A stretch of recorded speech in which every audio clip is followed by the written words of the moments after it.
जय जय श्री राधे।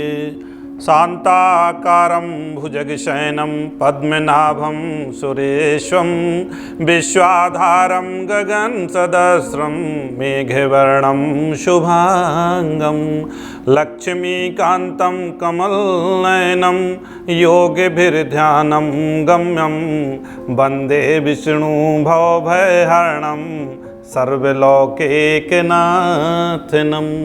सर्वलोकैकनाथनं यस्य यस्य मरणमात्रेण जन्म संसार बंधनात् विमुच्यते नमस्तस्मै विष्णवे प्रभु विष्णवे। बोलिए विष्णु भगवान की जय। पितर पक्ष चल रहा है, सब लोग जानते हैं। कल पितर पक्ष का अंतिम दिन है। सबसे पहले पितरों का ध्यान करते हैं। अनादि निधनम विष्णु शंख चक्र गदाधरम अव्यक्त पुंडरीकाक्षम पितृमोक्ष वरदो भवः पितृमोक्ष वरदो भवः। बोलिए पितर देवताओं की जय। जीवन में कहते हैं अगर पितर देवता हमारे रुष्ट हो गए तो भगवान भी एक बार साथ नहीं देते, क्योंकि भगवान कहते हैं कि आपके पितर आपका पारिवारिक मामला है, आप जानिए, हम कुछ नहीं कर सकते।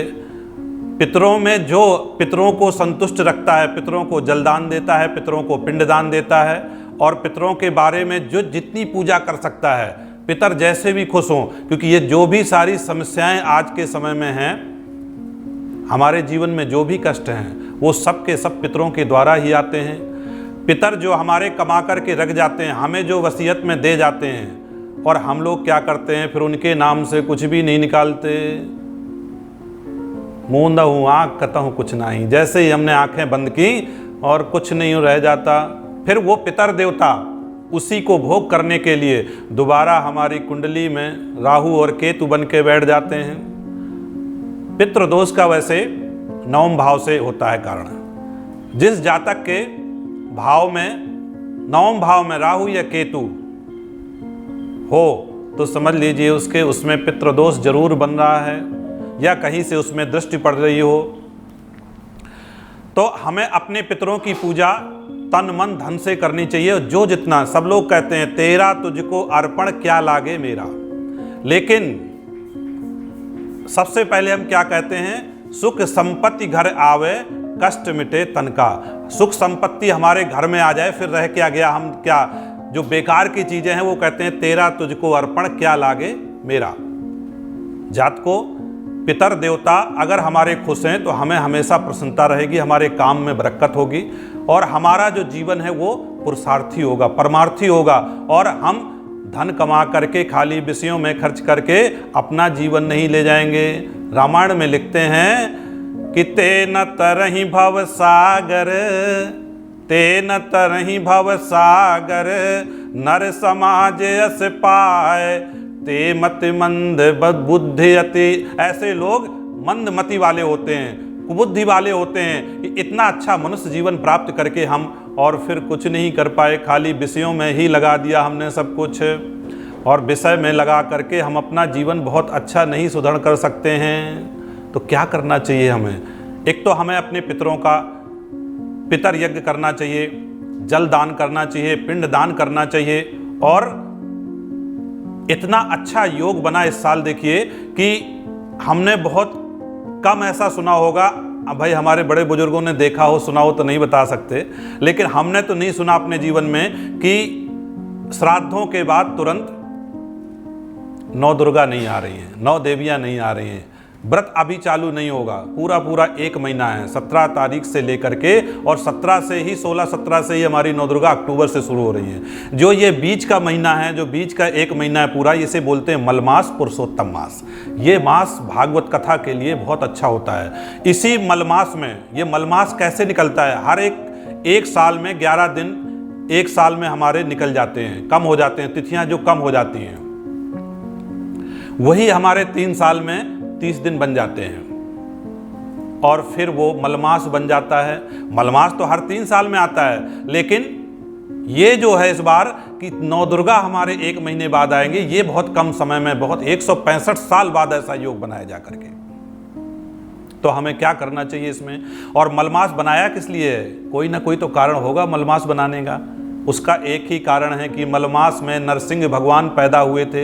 हिरण्यकश्यप ने जब ये वरदान मांग लिया कि मैं ना अंदर मरूं, ना बाहर मरूं, ना रात में मरूं, ना दिन में मरूं, ना अस्त्र से मरूं, ना शस्त्र से मरूं, ना पृथ्वी में मरूं, ना आकाश से मरूं, ना किसी नर से मरूं, ना किसी जानवर से मरूं। भगवान ने कहा तू मरेगा तो जरूर, क्योंकि ये संसार ही म्रीमाणस्य है। म्रीमाणस्य पुरुषस्य यदि कर्मम तद भवता वक्तव्यम। ये म्रीमाण संसार है, इसमें कौन जिंदा रहा है? वो तो हम भी नहीं जिंदा रहेंगे, हमारी भी आयु है कुछ समय की। तो उस समय भगवान नरसिंह ने उन्होंने कहा था कि चलो वो तो हम उसका तोड़ निकाल लेंगे, तुम्हें कैसे मारना है।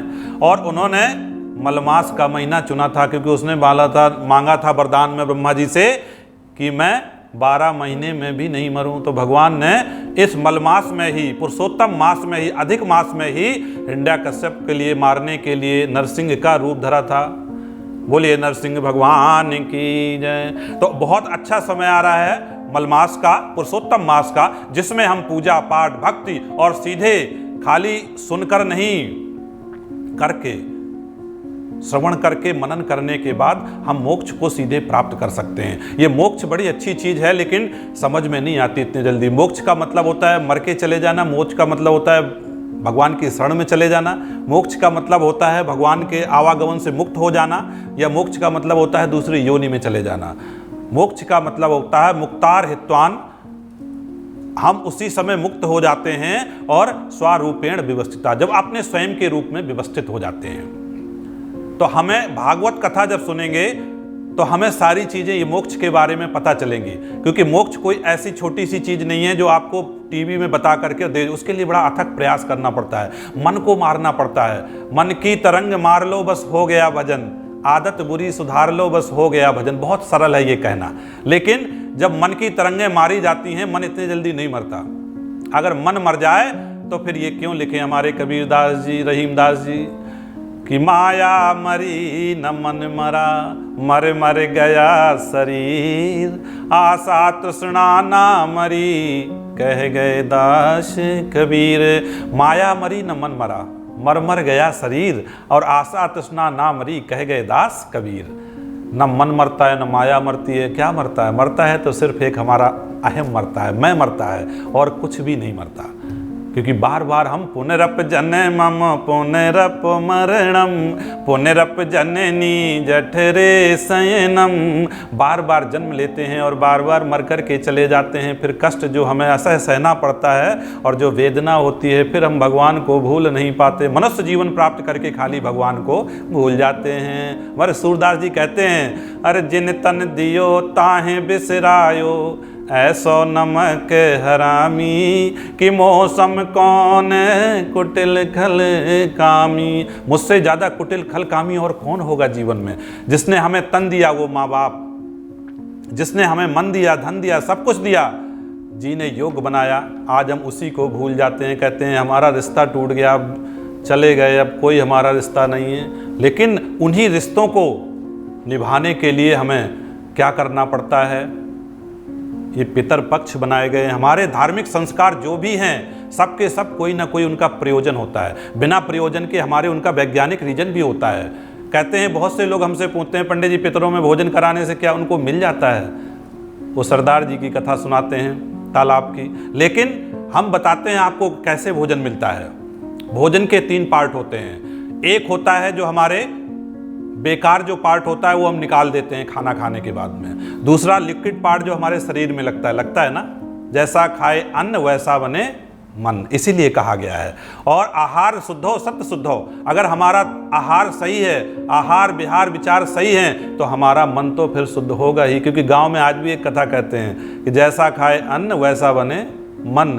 गांव के लोग बड़े वेदांती होते हैं, बड़े हिसाब किताब से चलते हैं, अच्छे होते हैं, नियम कानून से चलते हैं। लेकिन थोड़ी जरा शहरों में कुछ नियम कानून स्टैंडर्ड ये थोड़ी अलग हो चुके हैं, जो वेद विहीन हो चुके हैं, वेदों से परे हो चुके हैं, और वही हमारे लिए घातक हैं। इसलिए हमें सब कुछ चलना है कैसे? वेदों से। वेद हमारे कोई गलत चीज़ नहीं है, वेद हमारे बहुत अच्छी चीज़ हैं। वेद के द्वारा ही ये सारे विज्ञान और ये नियम बनाए तो उसी के द्वारा गए हैं। सब मम प्रिय सब मम उपजाए, सबसे अधिक मनुज मोहि भाए। सब मुझे प्रिय हैं, सब मेरे द्वारा ही उपजाए गए। कोई ना हिंदू मुस्लिम सिख ईसाई जो भी हैं, ये जात पात धर्म ने हमें खाली बांटा है और कुछ नहीं किया।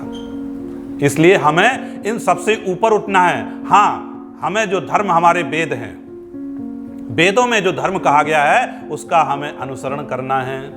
वेदो खिलो अखिलो धर्म मूलम, वेद हमारे अखिल धर्म के मूल हैं, जिनके द्वारा हमें जीवन जीने की कला बताई गई है। फिर इसके बाद स्मृतियाँ आती हैं, स्मृतियों के बाद हमारे वेदांत आते हैं, उपनिषद आते हैं, और फिर हमारे पुराण आते हैं। पुराण भी सत्य हैं, पुराण गलत नहीं है, लेकिन पुराणों को हमने ऐसे बना दिया कि पुराणों में तो आधी चीज़ें गप ही लिखी हैं, जबकि भागवत पुराण पूर्ण वेदांत है। लेकिन इसे अलग क्यों लिखा गया?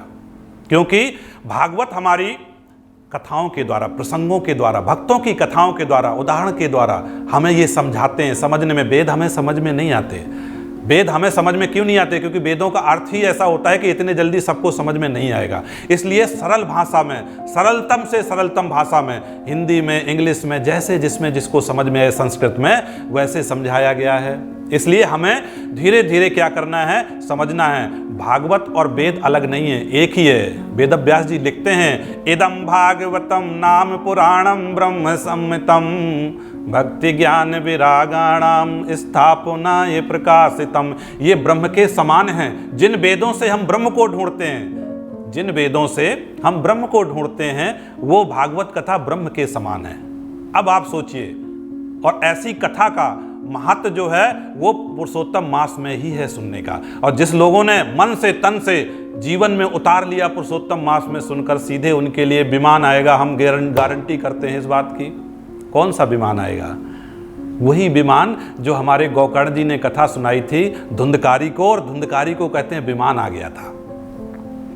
भागवत में लिखते हैं या अयोध्यावासिनः साकेत यथा रामेण संगताः तथा कृष्णेन तो नीतो गौलोकम योग दुर्लभम। ता नीतो